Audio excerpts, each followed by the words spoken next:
네, 이제 시작해 주시죠. 네, 이재만 선교사의 성경으로 풀리는 빙하 시대입니다. 네, 다음 장으로 넘겨주세요. 15가지 주제가 나오는데요. 15가지의 주제들이 퍼즐 조각처럼 맞춰지고 성경의 역사를 통해서 이들이 설명이 가능하다는 그런 내용으로 진행됩니다. 먼저 빙하 시대인데요. 빙하 시대는 수백 미터 두께의 빙하가 육지의 30%를 덮었던 시기를 말하는데요. 현재는 육지의 10%가 빙하라고 하죠. 빙하 시대를 알 수 있는 근거가 있는데 빙하 지형입니다.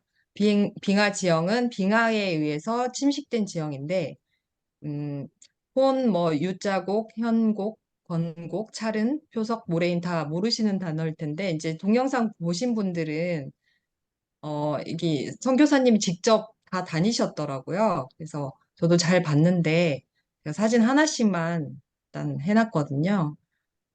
중요한 것은 이러한 빙하 지형은 오늘날의 어떤 내리는 눈 정도로는 만들어질 수가 없고 빙하가 수백 미터는 돼야 이 정도의 빙하 지형을 만들 수 있다는 거. 그래서 그게 중요합니다. 넘겨주시고요.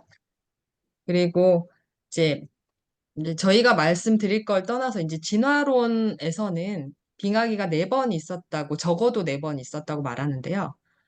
일반적으로 우리가 빙하기 할 때는 이 마지막에 있었던 대빙하, 250만 년 전에 있었던 대빙하를 말하거든요. 이제 진화론에 대해서는 뒤에서 다시 자세히 말씀드릴게요. 이제 성경의 역사, 이제 뭐 목사님과 선교사님 너무 잘 아시겠지만 간략하게 말씀드리면 이제 저희가 15강을 하는 동안 이 선교사님께서 15강을 하는 동안 이 얘기가 계속 나오기 때문에 한 번은 말씀드릴게요. 하나님께서 이제 천지를 처음에 창조하셨고 그때는 보시기에 좋았다고 하셨어요. 그런데 이제 아담과 하와가 선악과를 먹고 이제 범죄를 저질러서 타락해서 가시덤불과 엉겅퀴가 나고 사망이 들어왔죠. 그래서 이제 죄악이 넘치자 하나님께서 노아 홍수 심판을 통해서 모든 것을 쓸어버리십니다. 거기서 이제 노아의 가족 8명만 남게 되는데 이제 살아남은 자들에게 하나님께서는 땅에 충만하라고 말씀하셨는데 오히려 이제 그 후손들은 거꾸로 이제 흩어짐을 면하자 하고 바벨탑 사건을 일으키죠. 그래서 이제 하나님께서 언어를 혼돈시키셔서 강제로 사람들을 흩으셨습니다. 그리고 이제 많은 시간이 흘러 이제 이스라엘 백성을 택하셔서 하나님 말씀을 맡기시고 그리고 이제 예수 그리스도가 이제 오셨죠. 그리고 십자가에 돌아가시고 3일 만에 하셨고 그런 십자가 복음을 우리가 믿기만 받아들이기만 하면 하나님께서 성취하실 그곳에 우리가 갈 수 있다는 그런 성경의 역사인데요. 우리가 하나님을 믿는 것은 이 역사가 사실이기 때문이고 또 성경이 사실이기 때문이죠. 이제 빙하 시대를 보면 사람들이 이제 묻겠죠. 정말로 빙하 시대가 과거에 있었다면 우리가 말하는 성경책에서 성경책이 과거의 역사적 사실이라면 빙하 시대는 성경에 과연 어디에 적혀 있을까, 나타나 있을까? 이제 욥기를 보면 저도 이제 과학과 신앙의 대화를 이제 공부하면서 욥기를 많이 보게 됐었는데 이렇게 이번에 또 빙하 시대 부분도 나오더라고요. 보시면 어, 사실 빙하 시대라는 단어는 최근에 만들어진 단어예요. 왜냐하면 어, 시대를 구분하다 보니까 빙하 시대가 만들어진 것이기 때문에 그렇기 때문에 이제 성경에서 빙하 시대라는 단어 자체를 찾을 수는 없겠죠. 그렇다면 빙하 시대 분위기를 찾아봐야 되는데 욥기를 보면 얼음, 눈, 추위 이런 단어들이 엄청 많이 나와요. 그런데 사실 욥이 살았던 곳을 보면 사해 바로 남쪽인데 지금은 사막 지형 엄청 더운 곳이잖아요. 그래서 어, 당시에는 지금 현재와 기후가 분명히 달랐다는 것을 성경을 통해서 알 수 있겠죠. 그렇습니다. 네. 그리고 이제 그렇다면 성경의 역사 가운데 빙하 시대는 언제 있었을까? 좀 더 자세히 이제 알아봐야 되는데, 성경의 역사 가운데 노아 홍수가 있었고, 이제 스뷴 사막이란 단어가 뒤에 나올 건데요. 노아 홍수와 스뷴 사막은 이제 빙하 시대 발생 시기를 알려주는 중요한 열쇠가 되는데, 그 이유가 우리가 빙하의 위치와 빙하 지형들을 볼 때, 빙하 시대는 기존 지형이 모두 형성된 이후에 시작됐다는 것을 알 수 있죠. 이제 아시다시피 노아 홍수 심판은 깊음의 샘들이 터지고 땅들이 부서지고 전 지구가 물로 뒤덮였었죠. 그리고 마지막으로 이제 홍수 후기에 물들이 물러가면서 엄청난 격변과 함께 지층이 침식되고 지금의 산과 바다와 강, 지형을 만들었죠. 그래서 빙하 시대는 적어도 노아 홍수가 끝난 다음에 있었다는 것을 알 수 있습니다. 잠깐요. 네. 그리고 이제 수변 사막을 말씀드리기 전에 진화론과 창조과학의 이제 차이가 있습니다. 진화론에서는 당연히 아시겠지만 수천만 년에 걸쳐 지금 지구의 모습이 되었고, 그리고 이제 그 과정을 보면 동일 과정설이라고 하는데, 지금 지구의 지판은 움직이고 있잖아요. 어떤 일정한 속도로. 예전에도 같은 속도로 움직였다는 그런, 항상 그렇게 동일 과정설을 통해서 설명하고 있어요. 반대로 창조과학에서는 노아 홍수 때 격변적으로 모든 것이 이동됐고 형성되었다고 말하고, 오늘날과 다르게 당시에는 지판들이 격변적으로 빠르게 이동했다라고 말을 하거든요. 그래서 이를 이제 격변적 판 구조론이라고 하거든요. 이건 엄연한 이제 엄격하게 차이가 있죠. 그래서 어 이제 오늘 이제 이재만 선교사의 수업을 통해서는 이제 이 어떤 것이 지금 과학적으로 오히려 현재를 설명할 수 있는지에 대해서 이제 계속 우리가 검증을 하는 거죠.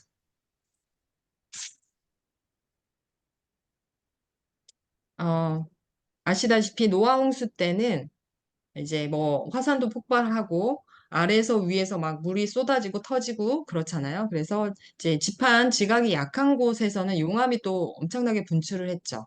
그러다 보니까 바다의 온도는 지금은 4도씨 정도라고 하는데 당시에는 지금보다 훨씬 높았다고 추측을 해볼 수 있습니다. 그런데 바다 온도가 높으면 많은 증발이 일어나겠죠. 성경의 창세기 8장 1절을 보면 바람으로 땅 위에 불게 하심에 물이 감하였고라고 나오거든요. 이제 노아 홍수 후기 부분인데 그래서 노아가 방주에서 나왔을 때는 아직 빙하와 사막은 없고 그리고 지금보다 훨씬 좋은 지금의 그쪽은 사막 지역이지만 그때는 그러지 않았을 것이다라는 거죠. 그 때를 수변 사막이라고 하는데 수변 사막이라는 이제 기후라고 보시면 되는데 다량의 이제 바다의 증발로 지구상에 골고루 비가 내려서 얼은 땅이나 동토나 사막이 없던 홍수 직후의 상황에 대해서 이제 저희가 계속 수변 사막이라는 단어를 쓸 건데요. 현재 지금 이제 사막 지역으로 있는 곳들도 예전에는 사람이 거주하는데 어려움이 없었던 지역이라는 점에 이제 많은 학자들은 모두 동의한다고 하는데요. 뭐 그런 증거들, 화석들, 그런 것도 많이 있다고 해요. 성경적으로 보면 이제 아브라함이 조카 롯을 구하는 장면을 보면 거기가 이제 소돔과 고모라 지역인데 시딤 골짜기 사해 뭐라고 하는데 저는 이제 뭐 잘 모르니까 시딤이란 단어가 경작지라는 뜻이라고 하는데 지금으로 보면 사해는 경작지일 수가 없는데 당시에는 이제 경작지라는 단어를 쓰고 있죠. 그리고 이제 롯이 아브라함과 헤어질 때 롯이 눈을 들어 요단 지역을 바라본즉 수알까지 온 땅에 물이 넉넉하니 여호와의 동산 같고 애굽 땅과 같았더라. 여기서도 보면 지금과 달리 물이 많았다고 하고 있잖아요. 그래서 수변 사막 기후였을 것이다라고 말하고 있습니다. 네.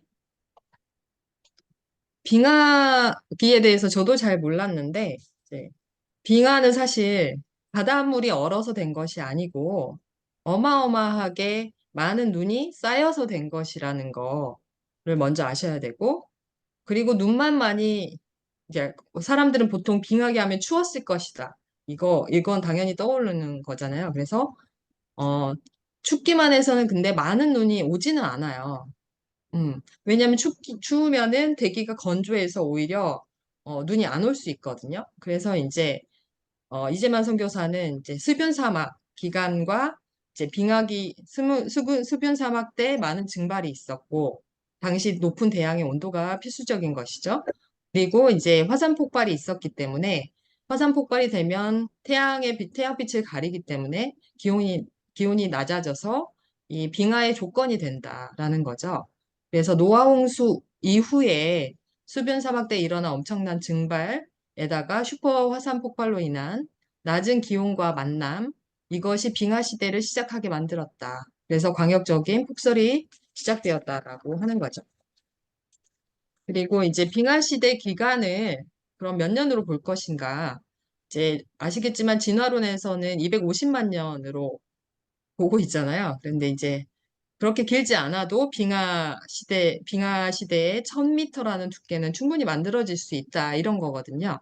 그러니까 절정기 빙하의 평균 두께가 1000m라고 이제 말하고 있는데 그것을 약 500년으로 나누면 연간 빙하 누적 두께가 3.3m 정도 되는데 최근에 뭐 미국에 뭐 눈이 많이 왔을 때 보면 뭐 1, 2년 사이에 29m가 왔는데 이제 빙하로 두께 하면 압축이 되기 때문에 환산을 하면 2.9m 정도라고 하는데 뭐 지금 현재를 미뤄 봐서도 충분히 가능하다 이거죠. 그리고 이제 진화론적으로 이제 빙하 시대를 보면 250만 년을 가지고 2000m를 나누면 연간 빙하 누적 두께가 0.4mm밖에 되지 않기 때문에 오히려 진화론적으로 해석을 하면 우리가 보고 있는 일반적 상식과 오히려 멀다고 할 수 있겠죠. 그래서 오히려 진화론적으로 접근하면 빙하 시대가 오히려 현재보다 눈이 훨씬 덜 내리는 상황이 돼버리는 거죠. 그래서 진화론자들은 빙기와 간빙기가 어, 이렇게 번갈아서 있었다라고 말하고 있는데 빙하가 뭐 전진했다가 후퇴했다가 빙기 간빙기 이론을 착안을 했는데요. 그러나 그들이 말하는 빙하의 불연속적이었다라는 증거는 없습니다. 네. 그리고 이제 빙하 시대가 끝날 때쯤에 해빙기가 당연히 이제 있었겠죠. 해빙기 때는 이제 또 격변이 있는데, 어, 눈이 녹으면서 광역적인 눈사태, 산사태, 눈이 녹아서 큰 홍수들이 있었겠죠. 그러면서 이제 만들어진 지형들이 아까 말씀드렸던 빙하 지형들이고, 그러나 이런 것들은 오늘날 이루어지는 자연 과정들로는 생길 수 없는 것들이다. 이제 여기 표를 보시면 그렇지만 그때 그렇게 많은 변화가 있었을지라도 창세기 1장에서 하나님께서 천지를 창조하신 것은 전 우주적인 사건이고 노아 홍수는 전 지구적인 사건이었죠. 그리고 빙하 시대는 광역적인 사건, 오늘날의 홍수는 지역적인 사건. 이렇게 비교해서 보시면 이제 이해가 쉬우실 것 같아요. 그래서 오늘날 우리가 보고 있는 지형은 노아 홍수 때 형성된 것이고 그 이후에 빙하 시대, 해빙 때 또 변형된 모습이라고 할 수 있겠죠. 그렇다면 하나님께서는 왜 빙하 시대를 일으키셨을까요? 이제 뭐 사실 이런 거는 우리는 생각을 안 해봤었겠죠. 뭐 뭐 성경을 믿지 않는 분들은 그런데 이제 우리는 어 바벨탑 사건과 이 연결을 한 게 저는 참 기막히더라고요. 그래서 일리가 있다 하는 생각이 전 들었어요. 그래서 음, 바벨탑 사건이 뭔지는 아실 테고, 그래서 빙하 시대에는 이제 해수면이 낮아지면서 이렇게 높은 산들이 생기고 지형이 바뀌었잖아요. 그러니까 사람들이 격리된 거죠, 한마디로. 그래서 수변 사막 때까지만 해도 어느 정도 왕래를 할 수 있고 서로 골고루 다 비가 오고 그렇지만 이제 바벨탑 사건을 통해서 하나님은 사람들을 흩트고자 하셨고, 그래서 빙하 시대가 왔다. 이런 이론이거든요. 그래서, 좀 저는 일리가 있다는 느낌이 들더라고요. 그래서 노아 홍수는 1년에 걸쳐서 일어났던 사건이지만 이제 엄청난 격변적 사건, 전 지구적 사건이었고, 빙하 시대는 사람을 흩으시려고 하셨던 것이다. 라고 이해하시면 되실 것 같습니다. 네. 다음 장으로 넘겨주세요.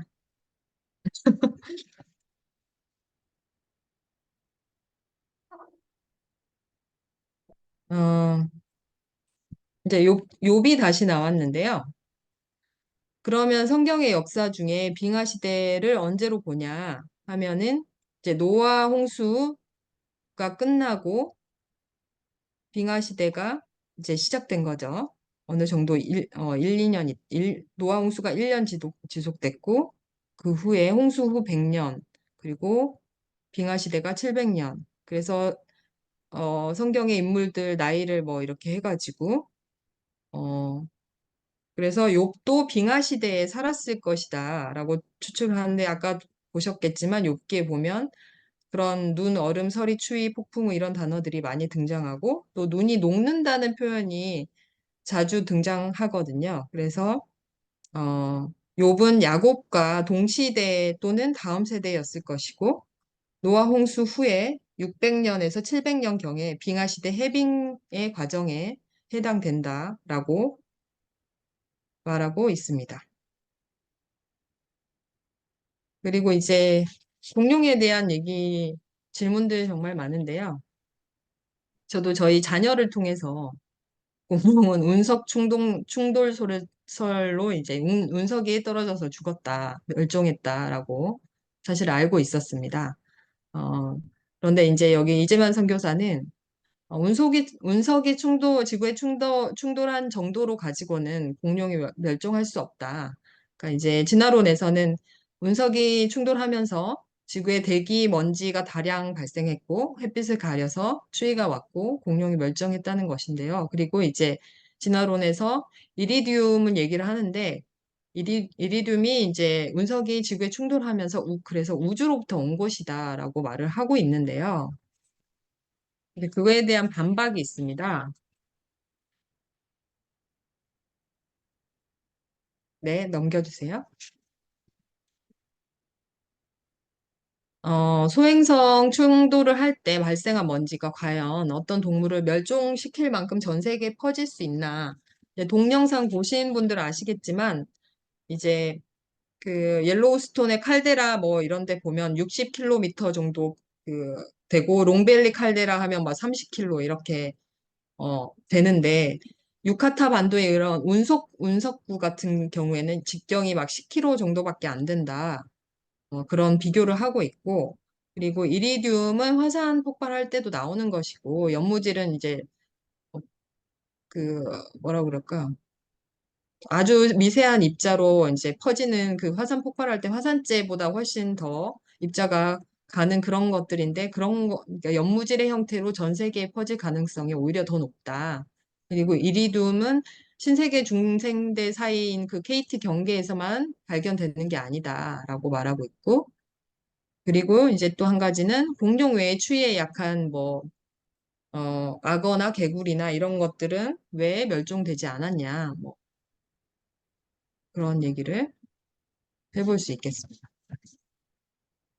그리고 이제 진화론에서는, 창조과학에서는 갑작스럽게 이제 매몰된 것을 보여주는 공룡 화석들이 있는데요. 이는 이제 노아 홍수라는 전 지구적 격변이 잘 설명해주는 화석이다라고 말하고 있습니다. 그리고, 동영상에 보시면 잘 나오는데, 이제 뭐, 많은 시간을 들여서 많은 과학자들을 막 인터뷰하고 해서 나왔더라고요. 그 공룡 뼈 속에 있는 연부 조직, 근육이나 인대나 혈관, 힘줄이 어떻게 수천만 년, 이렇게, 그러니까 진화론자들이 말하는 그런 긴 시간 동안 있을 수가 있냐. 화석이라면 남아 있어서는 안 되는 혈관, 심지어 완전한 세포처럼 보이는 것들이 남아 있었다. 이것은 이제 과학에서 말하는 유기물질이 심지어 100만 년도 남아있을 수 없는데 그런 과학 규칙에 심각한 도전을 하는 부분이다라고 하고 있습니다. 그리고 네, 사람과 공룡이 같이 살았던 적이 있냐 이런 질문이 많은데 이제 각 나라마다 용에 대한 전설이 되게 많은데요. 다 있는데요. 그래서 모든 조상들에게 공통된 기억이 있는 거 아니냐 그런 얘기를 하고 있습니다.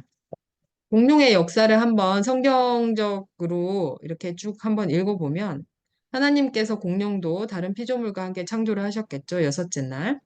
타락 이전에 보시기에 좋았던 상황 속에서 공룡도 함께 살았는데 이제 타락이 오고 나서 피조물도 저주를 받았고 안 좋아지기 시작했겠죠. 그래서 노아 홍수 심판 때 방주에 타지 않은 공룡들은 모두 죽었겠죠. 대부분 물에 떠서 익사했고 또 많은 것들은 흙에 매몰돼서 지층 속에 갇혔습니다.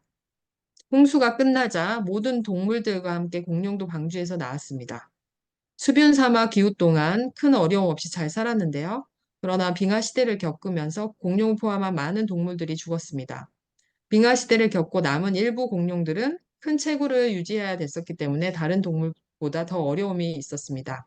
아파토사우루스 정도의 덩치를 유지하려면 하루에 녹색 식물을 1톤 정도 먹어야 되는데 공룡은 점점 죽어가다가 멸종되었다는 그런 네, 이론입니다. 그리고 노아 홍수 화석 이야기인데요.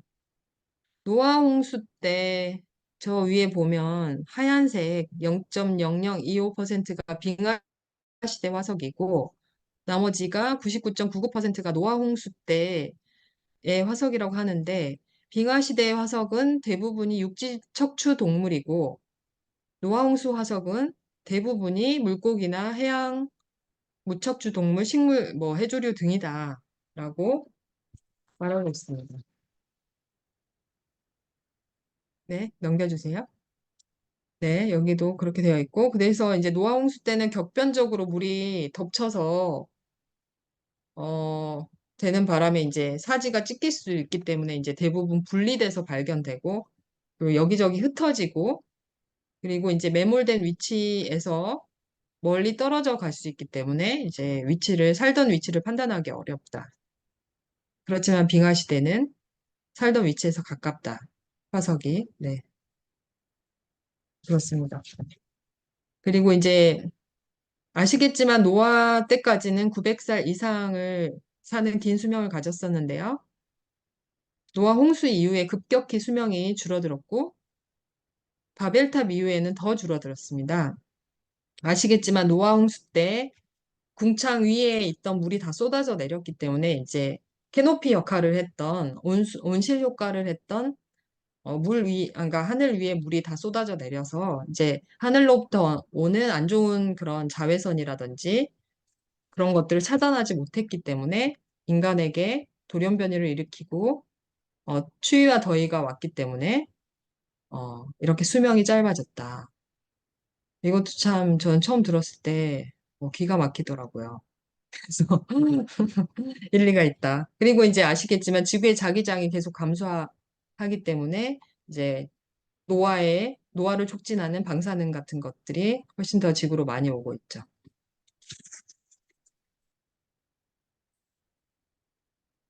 그리고 이제 피부색에 대한 얘기인데요.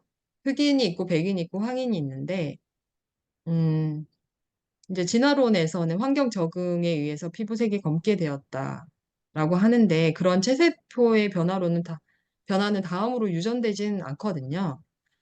그런데 이제 저희가 말하는 거는, 황인이든 백인이든 흑인이든 아담과 하와의 우리는 한 혈통의 후손이고 그러다가 아까 말씀드렸던 바벨탑 사건으로 언어적 격리, 가족의 격리, 그러다가 유전적 격리 등 그리고 이제 빙하 시대가 오면서 환경적 격리, 기후적 격리라고도 하는데요.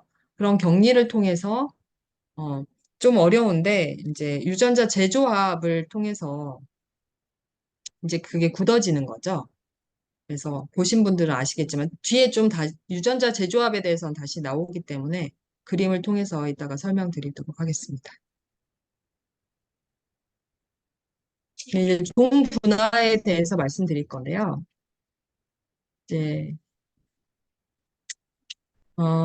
생물 분류학의 변화예요. 그러니까 처음에는 형태적 분류에서 1900년도부터 이제 유전적 분류로 전환을 하게 되는데 즉 한마디로 가장 기본적 단위인 종에 대한 정의가 바뀐 거죠.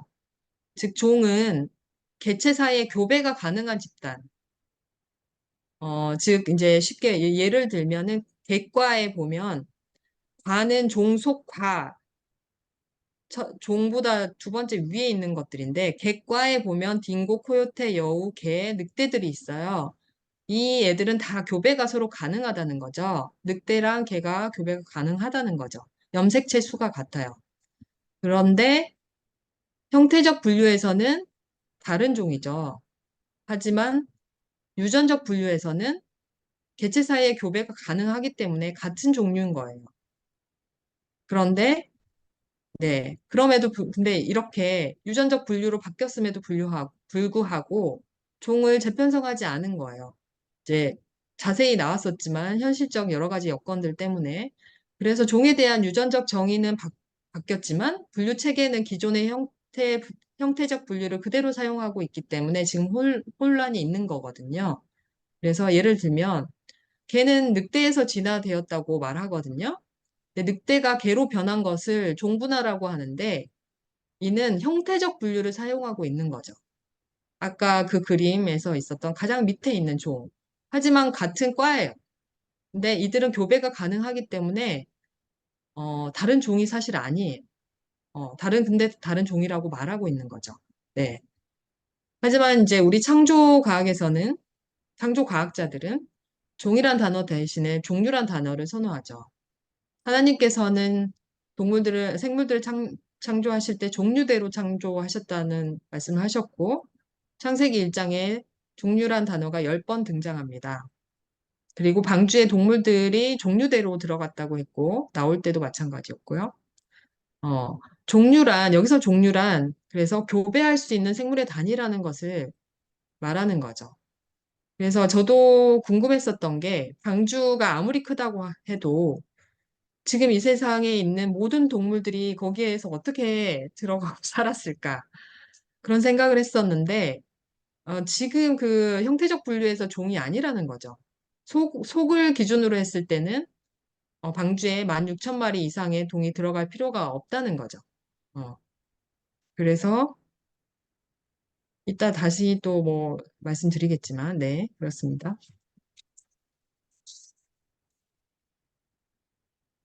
그래서, 어, 노아 홍수 이후에 아까 말씀드렸듯이 이제 그 전에는 이렇게 뾰족한 높은 산들이 없었을 텐데 홍수 이후에 물이 물러가는 과정과 격변에 의해서 이제 지형들이 바뀌었죠. 그래서 지형적 격리가 일어났을 거예요. 그리고 빙하 시대에 따라서 이제 기후의 격리. 뭐냐면 이제 뭐 예를 들면 털이 긴 애들은 좀 더 추운 곳에 잘 적응할 수 있고 털이 짧은 애들은 좀 더 따뜻한 곳으로 이렇게 몰려 서로 이제 격리가 일어나는 거죠.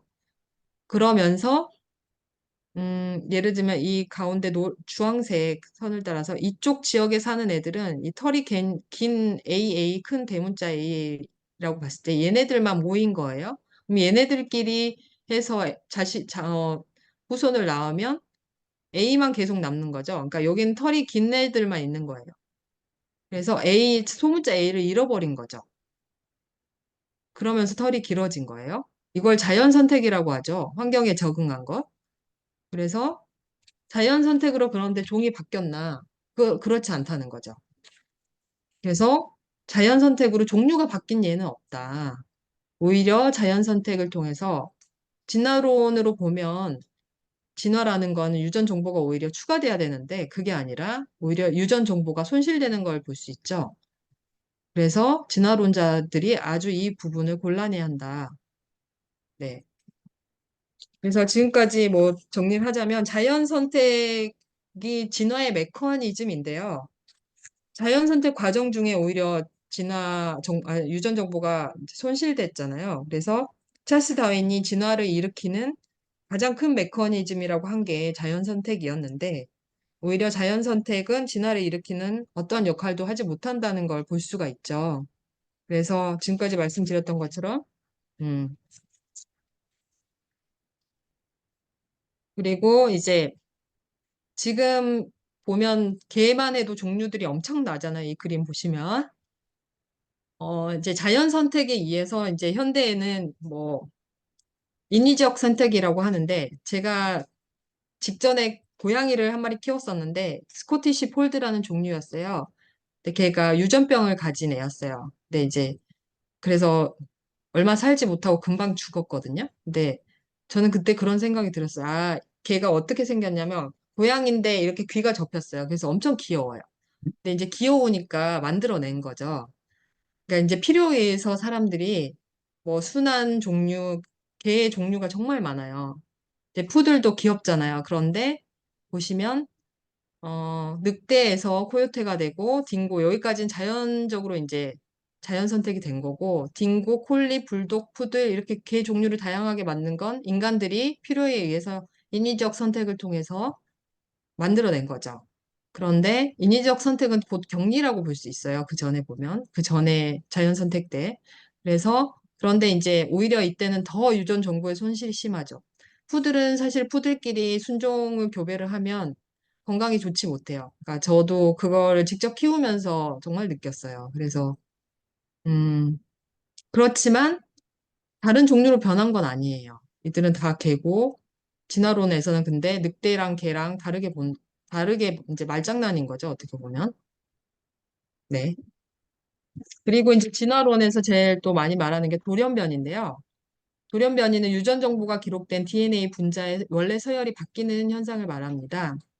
그래서 아시다시피 방주에서 나온 이후 모든 생물은 이제 안 좋아진 환경으로 인해서 체세포와 생식세포 모두 이제 돌연변이가 발생했겠죠.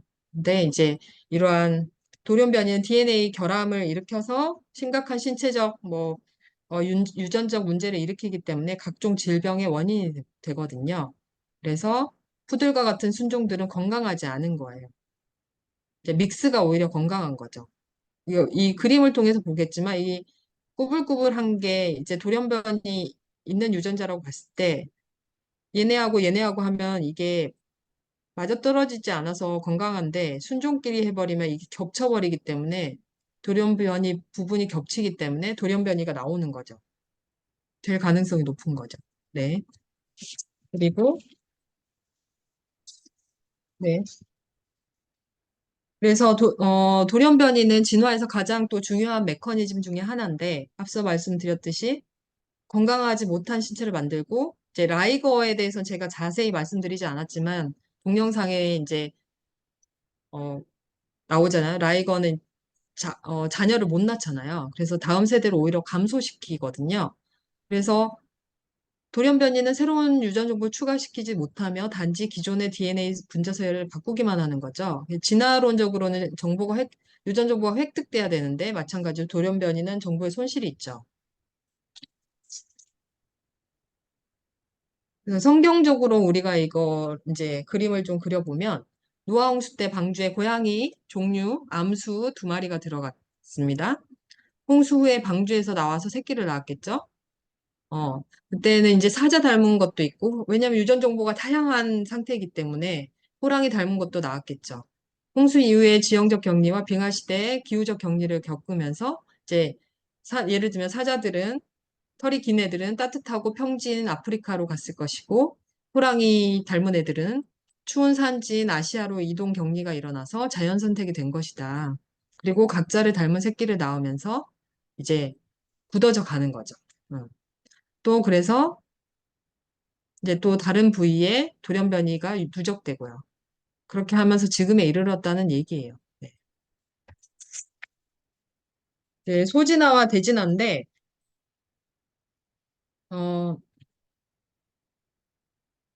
소진화는 종 분화를 말하거든요. 지금까지 말씀드린 그런 종 분화. 개과에 보면 늑대가 결국 개가 됐던 그런 종 분화, 돌연변이와 종 분화 이런 것들을 소진화라고 하는데 아까 보셨겠지만 같은 유전적 설계도 안에서 이루어진 관찰된 변화이기 때문에 어, 대진화는 한 종류에서 다른 종류로 변하는 거거든요. 고양이가 개로 변한다든지 개가 고양이로 변한다든지. 하지만 소진화는 그런 게 아니에요. 그래서 근데 사람들이 마치 소진화가 오래 진행되면 대진화로 될 것이라는 그런 그릇된 생각을 심어주는 거죠. 그래서 이 두 용어를 혼돈해서 사용함으로써 정확히 구분하여 사용하지 않기 때문에 오히려 저도 이제 소진화, 대진화에 대해서 뭔지 정확히 지금 처음 알았거든요. 그래서 그냥 진화라고만 하지. 그래서 소진화는 일어나는데 대진화는 일어난 적이 없어요. 장미꽃이 국화꽃이 되지 않죠.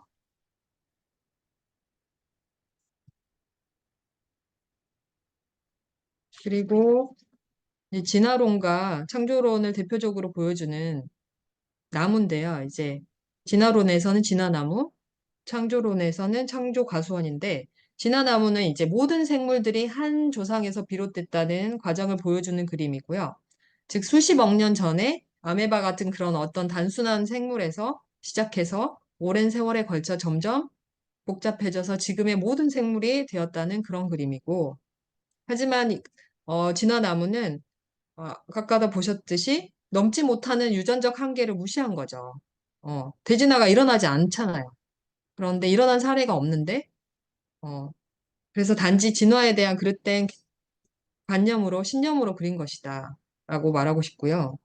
그리고, 어, 창조론의 창조 과수원은 이제 말씀대로 하나님께서 종류대로 생물들을 창조하셨고, 그래서 여러 격리를 통해서 음, 지금의 생물이 다양해진 거죠.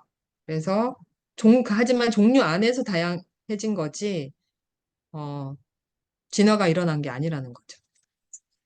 그리고 중간에 멸종된 것도 있고요.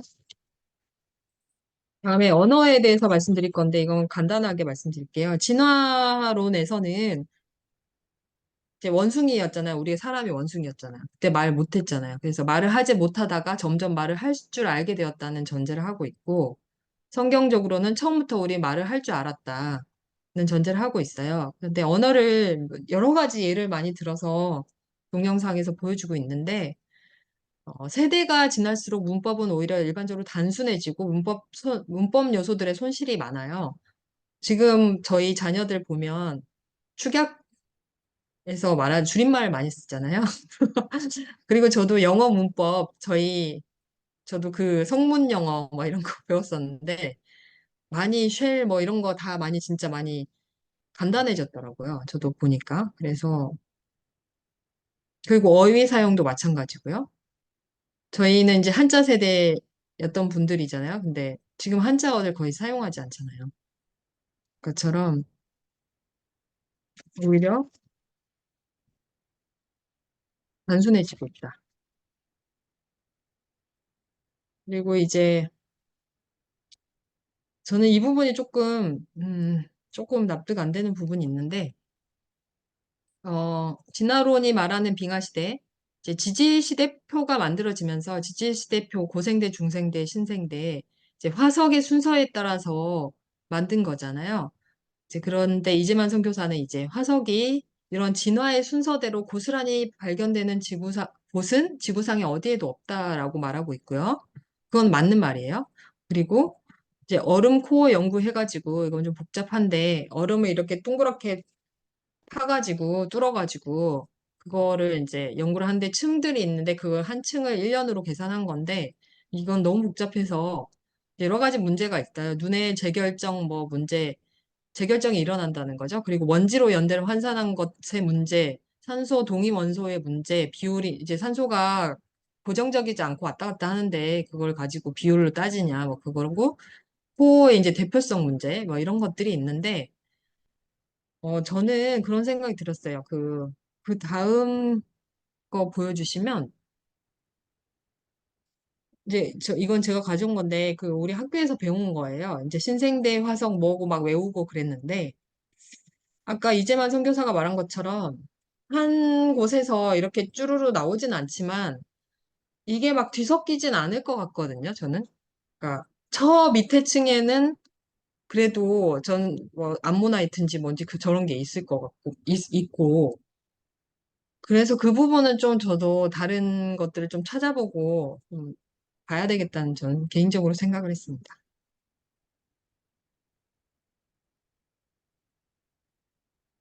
그리고 이제, 아까 진화론에서는 이제 대빙하가 있고 고대빙하가 있고 이렇게 여러 가지가 있는데, 음, 진화론에서 이렇게 그러니까 오랜 지구, 40억 년, 38억 년이라는 오랜 지구를 먼저 잡고 가다 보니까 그 역사에 맞춰서 빙기와 간빙기가 여러 번 있었다고 주장을 하면서 근데 그때마다 그 횟수가 바뀌는 거예요.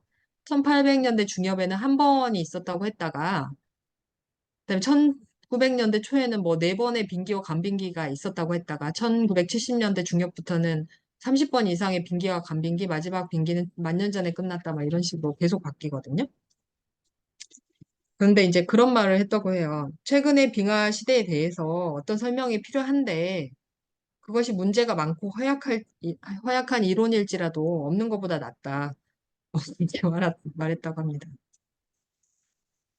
그리고 다음으로 넘겨주시면 이런 것들은 좀 너무 과학적으로 깊이 들어가서 제가 그냥 간단히만 했어요. 심해 퇴적층 이제 당연히 이제 퇴적층을 연구를 해서 빙하 시대를 알려고 할 텐데 이제 어쨌든 일단은 심해 퇴적층은 빙하가 아니고 그래서 심해 퇴적물의 시기와 빙하 시기가 같은 시기란 걸 먼저 밝혀야 되는데 이제 퇴적층은 연대 측정 대상이 아니고 또 아까 말씀드렸듯이 산소가 그 지층 안에 고정되기가 어려운데 산소 동위 원소를 또 연구를 하고 또 전체 지층을 대변하기도 어렵고 뭐 이런 것들이 있어요. 그리고 이제 밀란코비치 천문학적 이론 주기가 있는데 그것도 너무 복잡해서 이심률 변화라든지 뭐 이거 지구 자전축 이런 이제 보면은 결론은 저는 이제 이재만 선교사는 결론 마지막에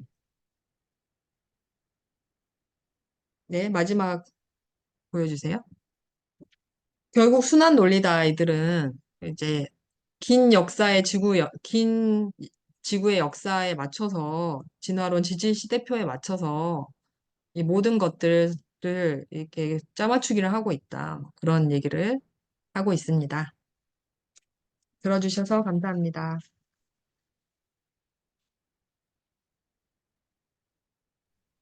네, 아유, 우선 박수 한번. 아, 참. 아니, 언제 이렇게 바쁠 텐데 밤에 잠을 안 주무셨나 보네. 아니, 근데 제가 이해 못한 부분이 좀 많아요. 솔직히 말씀드리면 저도. 과학적인 거 어려운 부분이 있죠. 그 우리가 과학 전공이 아니니까. 그래서 사실은 이제 우리 오영광 형제가 들어오면 또 상당 부분 바이올로지 전공하고 또 중학교 뭐 과학도 가르치고 그랬으니까 전반적으로 큰 도움이 될 것 같은데 오늘 첫 시간이 좀 아쉬움이 있지만요. 앞으로 계속 나눠 나가면 좋을 것 같습니다. 우리가 이제 제가 이미 말씀드린 바와 같이 사실 우리가 이제 김영규 선생의 이제 그 신에 대해서 신론에 대해서 할 건데 그 전에 먼저 요 부분에 대해서 한번 나누는 것은 근본적으로 우리 이 과학과 신앙의 디파트먼트의 목표는 사실 이 부분에 있죠. 그런데 이 부분이라는 게 내가 우리 박은영 지사님한테 자주 얘기해 왔지만 굉장히 종합적인 안목, 예, 어떻게 보면 인문사회, 또 자연과학, 전체적인 측면에서의 안목과 그것을 신학적으로까지 수렴시킬 수 있는 이런 그 부분이 필요하기 때문에 참 일생을 사실 어떻게 보면 우리가 연구해야 되는 부분이기도 하고 그러나 또 하나 우리가 혼자서 할 수 있는 부분은 아니고요. 이 부분은 굉장히 집단지성이 발휘돼야 될 부분이라고 생각을 합니다. 그래서 오늘 이 시작이 굉장히 의미 있다고 생각하고 참 놀라운 거는 우리 변경 집사님 아시겠지만 제가 늘 그런 소망을 피력했는데 또 하나님이 이렇게 때가 되니까 쫙 하고 이루시는 거 보면서 참 하나님의 타임테이블은 놀랍다. 우리에게 소망을 소원해 주실 때는 어떤 타임테이블을 갖고 계시는구나 하는 걸 다시 한번 깨닫습니다. 예, 참 감사하고 회사 생활하면서 진짜 바쁜데 하여튼 뭐 한번 했다 하면은 철저하게 그래서 진급을 잘 하시나 봐요. 네, 예, 감사하고 예, 우선 그래서 오늘은 음, 좀 우리가 아까 우리 박은영 집사님도 하다 보니까 좀 이런 부분은 굉장히 다가오고 이런 부분은 조금 의문이 들기도 한다는 이야기도 했는데 우리 어차피 또 우리 차윤철 선교사님도 해오셨고 그러니까 함께 한번 그 이야기들을 좀 좀 나눠봤으면 좋겠습니다. 예. 제가 보니까 우리 우선, 한번 그런 이야기들, 우리 차성 교사님은 이번에 요거 좀 영상 보시고 네. 하시면서, 또 차성 교사님도 어차피 우리 인도 사역자들에게 성경을 가르치면서 창세기 부분에서 이런 부분을 어느 정도 이야기하지 않을 수 없었을 것이고, 우선 한번 의견 그냥 자연스럽게 편하게 나눠주시죠. 예. 예, 저는, 이런 창조과학의 이런 그 발표들을 사실은 예전부터 조금씩 관심이 있어서 많이 왔어요. 예, 그러다가, 그래서 사실은 이게 저희들이, 상세히 강의하고 그러면서도 사실 몇 가지는 이렇게 제가 조목에서 이렇게 강의할 때도 쓰기도 했고 그랬는데 사실은 요번에 빙하 시대만 이렇게 쭉 한 테마로 그 15가지의 그런 이슈들을 빙하 시대라는 큰 틀에 이렇게 딱딱 이렇게 맞춰지는 걸 보면서 물론 이제 성경 말씀이 과학으로 증명이 되기 때문에 하나님의 말씀이 진리인 거는 아니지만 그래도 하나님의 말씀이 진리이기 때문에 과학이라는 그런 도구를 통해서도 얼마든지 증명이 되는구나. 예, 그런 거를 좀 많이 다시 한번 제가 확인할 수 있었고요. 그다음에 저는 이제 조금 이제 예전에 몰랐던 것 중에 하나는 그 노아의 방주를 얘기할 때 사실은 조금 저도 좀 막막한 게 있었어요. 그 종속 과문 강문기 거기서의 그 속만 실어도 얼마든지 그 이후에 그 스피온 사막과 빙하기 초기까지 종분화가 일어나기 때문에 지금에 있는 모든 동물들을 굳이 다 실을 필요가 없었다. 그 말고 강의가 저는 상당히 좀 이렇게 퍼즐이 딱 맞아 떨어지는 그런 느낌? 네, 그런 게 있었고, 그다음에 그 뒤에 종분화 얘기하면서 늑대로는 푸드를 만들 수 있지만 푸들로는 늑대를 만들지 못한다. 그 얘기도 사실 좀 이렇게 퍼즐이 딱 맞춰지는 듯한 그런 느낌이 있었고요. 중세 시대 때는 지금처럼 많은 애완견들처럼 그런 종류가 없었는데 요즘에는 인간의 그런 욕구와 필요에 의해서 그런 많은 종분화들이 일어났다라는 것을 들으면서 아, 조금 이제 그 예전에 제가 가졌던 의문 중에 하나는 이렇게 유전적인 거를 인간들이 막 하다가 결국은 어디까지 인간의 과학기술이 증가하는 것인가? 혹시 과학기술의 이런 유전적인 발견이나 발전이 또 다른 바벨탑을 쌓는 거는 아닌가? 뭐 그런 걱정을 사실 좀 했었어요. 근데 이런 종분할을 통해서 사실은 유전 정보가 점점 더 소실돼서 어, 뭐 그런 몬스터가 마지막에 뭐 정말 어마어마한 힘을 가진 몬스터가 나오거나 뭐 그렇게는 안 되겠구나. 예. 하여튼 그런 생각을 해보면서 일단 이번에 정말 배우는 것들이 너무 많았고 조금 이제 아직 클릭이 안 된 부분들 몇 가지가 이번 강의들을 통해서 많이 이렇게 딱 이렇게 프레임이 딱 맞아 떨어지는 것들이 있어서 큰 도움이 됐습니다. 네. 우리 박경영 집사님도 혹시 또 뭐, 한 번 더 뭐 이야기하실 거 있으시면, 네. 저도 그 진화에 대해서, 근데 이제 생물 분류표가 형태적 분류에서 유전적 분류로 갔는데, 그거를 혼돈해서 사용함으로써 이렇게 사람들이 진화를 하고 있다고 착각하고 있다는 부분이 저도 자녀를 키우다 보니까 그 부분에서 설명이 저는 안 됐었거든요. 음, 이제 그 부분에 대해서는 이제 이렇게 설명해 줄 수 있을 것 같아서 너무 좋더라고요. 저도. 그래서 그 부분에 대해서 좀 더 이제 저도 진화 그 부분에 대해서는 소진화 대진화에 대해서 다른 것들을 보진 못했거든요. 그래서 좀 더 보고 싶다는 생각이 들더라고요. 네, 감사합니다. 뭐 워낙 다들 우리가 조금 고민들을 많이 하시고 또 공부도 해오신 바가 있어서 아주 짧은 시간이지만 되게 요약적으로 잘 나눌 수 있어서 되게 감사하고요. 내가 보니까 우리 이재만 선생도 뭐 이번에 책이 나온 연대가 몇 년 안 된 거 보면은 그동안 공부를 해왔던 부분에 나름 또 서구 진화학에서 참 창조과학에서 여러 가지 그런 부분이 있었겠지만 잘 정리하시고 한 것 같아요. 근데 이제 우리가 이제 초점의 논의를 최종적으로 좀 우리가 논의하고자 하는 것은 잘 아시는 바와 같이 우리는 사실은 그동안의 가장 큰 고민은 그거였죠. 현대 과학에서 주장하는 바와 창조과학에서 일반적으로 주장하는 바가 너무 접점이 없어가지고 너무 뭐 조금 물론 이제 과학적인 어떤 그 상황들에 대해서는 서로 자기에게 유리하게 그것을 이제 증거로 삼고 하지만 기본적으로 과학적 증거에 기초하려는 이제 그 공통점은 있겠지만 이 이론 체계 자체가 너무 뭐 평행선이라서 우리는 도대체 일반적으로 사회에서는 현대과학을 배워야 되고 그리고 우리 자녀들에게는 성경적인 어떤 것들을 좀 체계를 잡아줘야겠는데 도대체 이게 우리는 힘든 거죠. 그래서 아시다시피 현재까지는 그냥 좀 기독교적 교육이다 그러면은 그냥 창조과학밖에 대안이 없으니까 누가 그래도 이렇게 열심히 연구해서 이렇게 한 수가 없으니까 예 그러다 보니까 그냥 그거를 따라가는 상황이 되다 보니 너무 고립되는 상황도 오고 여러 가지 어려운 상황이 있는데요.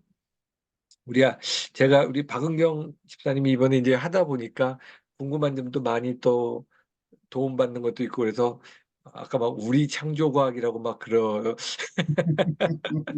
감동을 좀 많이 받으셨구나 하는 생각은 음, 들었는데 저 역시도 이번에 굉장히 좋았고요. 또 공부해 보면서 새롭게 음, 그 창조과학의 그 공로에 대해서 전 옛날부터 그렇게 얘기해 왔지만 또 그분들을 우리가 할 수 없는 부분에 대해서 사실은 그거에 대해 다시 한번 또 좀 인정하는 그런 마음도 들고 좋았습니다. 그러나 아, 우리가 딱 보면은요, 예를 들어서 아까 푸들이 아, 늑대가 푸들로 음, 간다. 많은 종분할을 통해서 얼마든지 갈 수 있다. 우리가 지금 이제는 생각하잖아요.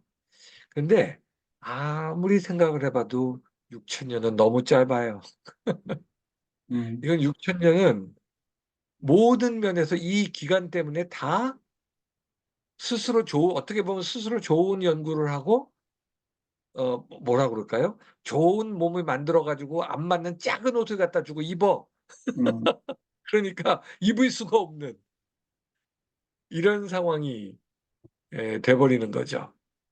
그래서 저도 그동안 고민이 많았지만 우선 과학적 지식도 짧고 이런 부분들을 어떻게 해야 되나 거 많았는데 이번에 처음으로 내가 말씀드렸지만 이 기간을 적절히만 우리가 좀 산정하면 거의 어느 정도 우리가 주장할 수 있을 만한 체계, 성경적이면서 또 어느 정도 우리 창조과학의 공로를 충분히 활용하는 것이 될 수 있겠다.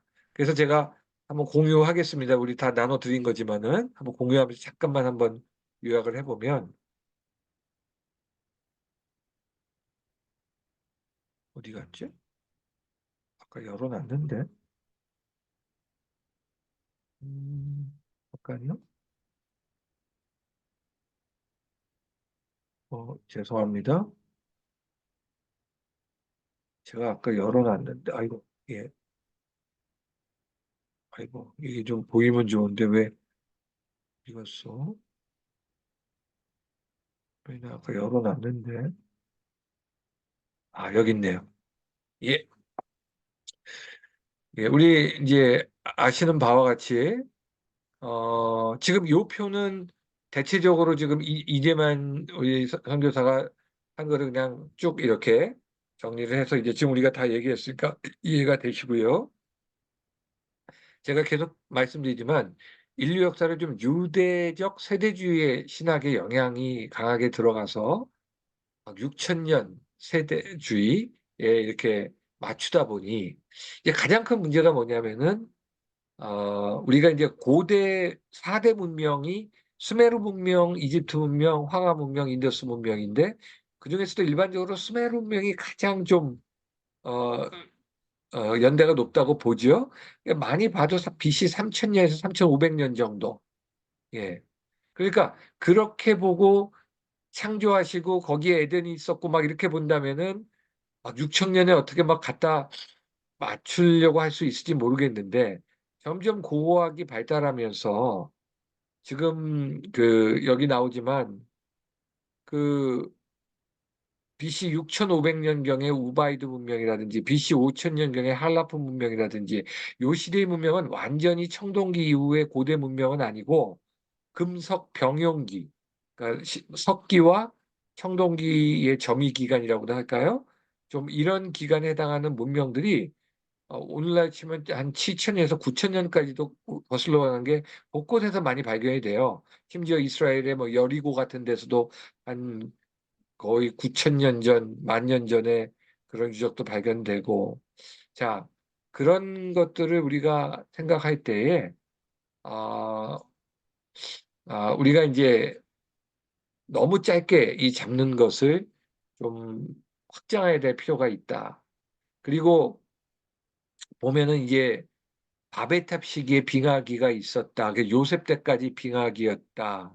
얘기도 나오고 또 성경에 나오는 리워에단이라든지 주로 용으로 많이 번역된 탄닌이에요. 이게 탄닌이 어디부터 제일 먼저 나오냐면 창세기 1장 21절에 보면은 창조물 중에 큰 물고기 또는 바다 생물이라고 요새는 번역을 좀 바꿨는데 큰 바다 생물인가? 이게 탄닌으로 되어 있어요. 예, 그러니까 탄닌이 또 우리 욥기에 나오는 베헤못 같은 뭐 이런 것들을 이제 공룡의 표현으로 주장하고 또 우리 구석기 시대를 창조과학에서는 불인정하죠. 타제석기가 그게 무슨 인간이 200만 년 동안이나 돌만 깨고 앉아 있다가 마지막 3만 년에 갈았겠냐. 그러니까 그렇게 길게 보지도 않으니까 그거는 그냥 주로 홍수 때 격변에 의해서 발생한 돌들이다. 뭐 이 정도로 보는 거 뭐 그거 타당할 수 있다고 봅니다.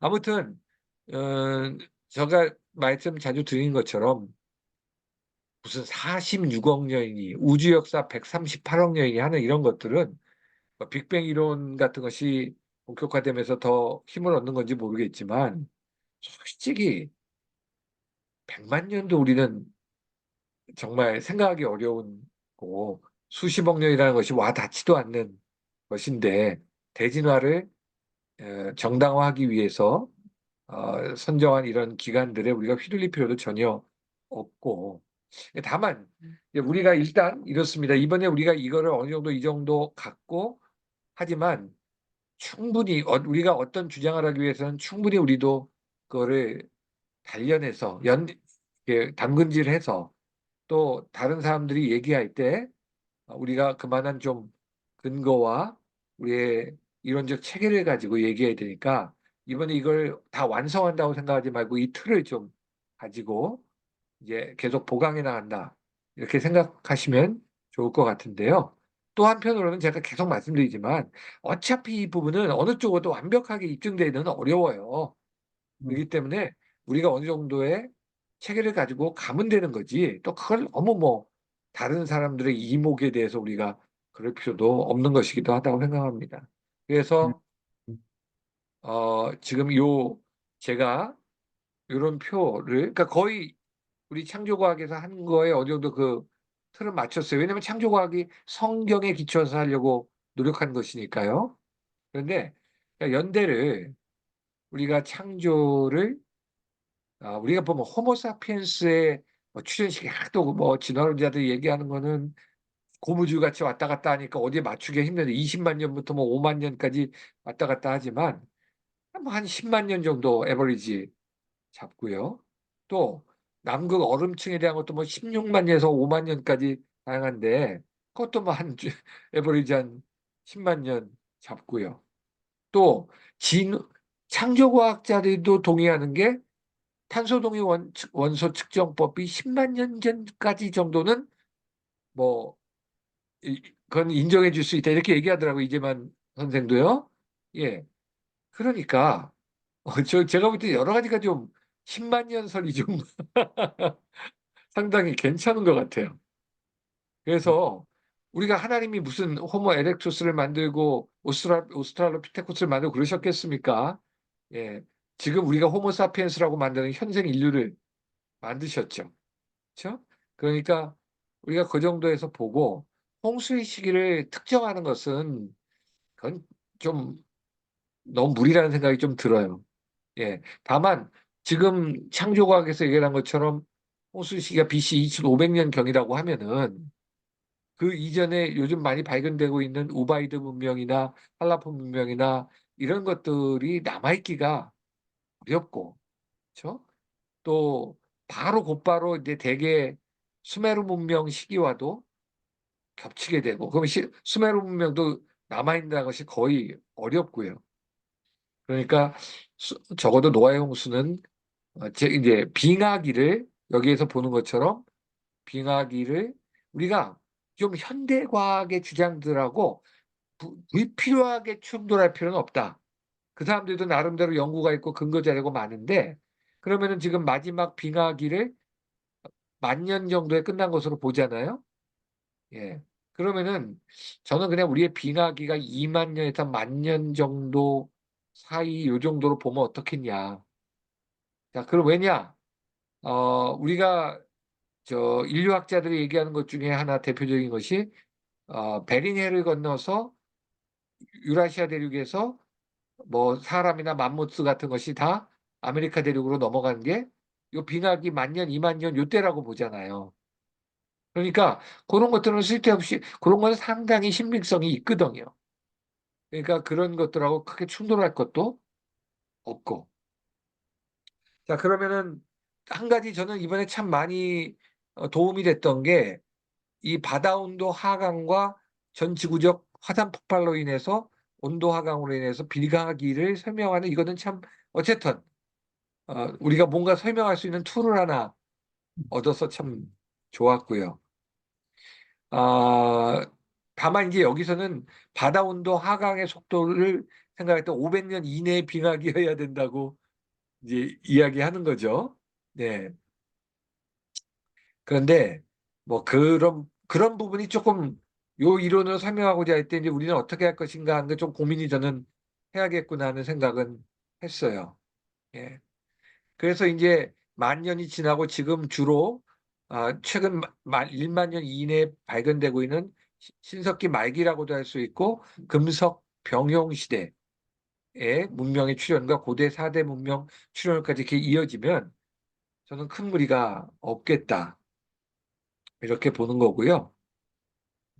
저도 구약 시대, 아니죠, 구약이란다. 구석기 시대라는 거는 인정할 필요가 없다. 어차피 진화론적인 긴 개념 속에서 나온 이야기니까 저희는 그냥 하나님이 여기서 10만 년 전쯤에 아담과 하와를 창조하실 때 그들이 일단 생활 형식은 우리가 볼 때 수렵 채집 형태예요. 그렇지 않아요? 그냥 따먹는 거잖아요. 워낙 좋은 환경에서 따먹고 사는 거야. 수렵 채집 형태인데 그들이 그 당시에 뭐 석기 정도를 정교하게 갈아서 사용하는 정도는 충분히 가능하지 않았겠느냐. 근데 또 우리가 보면 두발 가인 얘기가 나오죠. 두발 가인. 두발 가인은 가인의 후손인데 그때 이미 뭐 구리와 쇠를 사용했다는 말이 나오잖아요. 예, 음, 그러니까 그 두발 가인 그런 것들이 조금 난점이긴 해요. 두발 가인의 연대를 어느 정도로 봐야 되느냐 싶은데 뭐 그거야 여기서 이제 대원칙 제가 계속 말씀드리지만 그러면은 성경에 나오는 그 족보들 창세기만 해도 10개의 톨레도트라고 그러죠. 이 족보로 구성되어 있는데 그 족보들은 사람의 이름이 정확히 나오고 저 산 나이와 출생하기 시작한 그 나이가 나오잖아요. 그 나오는데 우리가 이런 질문하죠. 그 가인은 누구와 결혼한 거냐? 어. 근데 사실은 우리 그거에 대해서 그렇게 충분히 설명하잖아요. 아담이 930세까지 살았고 충분히 많은 자녀들이 있었을 것이다. 그래서 그 중에 그 시대니까 딸과 그러니까 남매끼리 결혼을 했을 것이다. 자, 그렇게 우리가 할 때에 우리는 그 거기서도 알 수 있듯이 성경은 어차피 구속사, 구원의 역사를 중심으로 기록한 거기 때문에 모든 사람들을 다 기록할 것이 아니에요. 그 17세기 영국 국교회 주교였던 제임스 어셔가 주장한 것처럼 BC 4, 그 족보를 그대로 계산하니까 BC 4004년이다. 그 사람 무슨 9월 23일인가 날짜까지 말했던데 어떻게 한 건지 이해가 안 되는데. 예, 아무튼 그래서 어 우리가 그거에 따라서 연대를 그렇게 산정할 필요는 없고 그 이름들은 어 대체적으로 어느 정도 그냥 중요한 인물들을 기록한 것이다라고 보는 게 좋을 것 같고요. 아시다시피 히브리어에서 벤이라고 아들이라고 번역되는 벤은 자손이라는 뜻이 다 되는 거고 아버지라는 뜻의 아브는 조상을 다 일컫는 말이기 때문에 그런 면에서 우리가 그렇게 족보를 이해하면 좋겠다. 그러면 우리가 어느 정도 이러한 프레임을 좀 가질 수 있는데 제일 제가 여기서 조금 우리가 설명이 필요하다고 느낀 거는 바다온도 하강의 속도를 와 화산 폭발로 인해서 수변 사막 상태에서 빙하기가 왔는데 이 예, 요 기간을 어떻게 좀 뭐 500년이라고 짧게 잡은 이유가 그런 것 때문인데 우리는 그걸 어떻게 설명할 수 있을까 하는 부분은 저도 좀 숙제로 남다는 생각이 들었습니다. 예. 다 제가 말씀드린 거 뭐 다 이해되시죠? 예. 워낙 뭐 다 전체적인 윤곽을 이해하고 계시니까. 자, 이 정도로 하면은요. 어느 정도 지금 기본적인 고고학적인 문제. 왜냐하면 저는 이제 성서학을 하고 구약학을 하고 했다 보니까 고고학적인 측면에 대한 그런 좀 고려도도 있고 또 그렇기 때문에 그런 부분과 그렇게까지 이 10만 년 전 이전의 역사 우리 몰라. 그거는 니네들 얘기고 전혀 말이 되지도 않고 그건 모르겠지만 이 정도 수준이면 호모사피엔스의 출현과 함께 어느 정도 우리가 아, 큰 무리 없이 할 수 있겠다고 생각이 듭니다. 그래서 앞으로 우리가 이제 다음 시간부터는 그냥 저기 뭡니까 그 책을 가지고 나누겠지만은 저기 우리 앞으로 조금 이제 요 부분에 우리의 관심에서 접어두지 마시고 계속 좀 우리가 생각을 하면서 우리가 조금 이것을 조금 잘 설명할 수 있는 좀 더 보완점들이 없을까? 예를 들어서 아까 제가 10만 년이라고 하는 숫자를 여러 가지 이렇게 좀 종합적으로 보다 보니까 나름 공통 토대가 있어서 그렇게 잡아본 것처럼 조금 더 우리의 주장을 강화할 수 있는 공통 근거들을 생각나는 대로 나눠주십시오. 앞으로 계속 꾸준히 좀 생각도 하시고 책도 보시고 또 다른 책들을 보고 하다가 우연히 걸려들 수 있잖아요.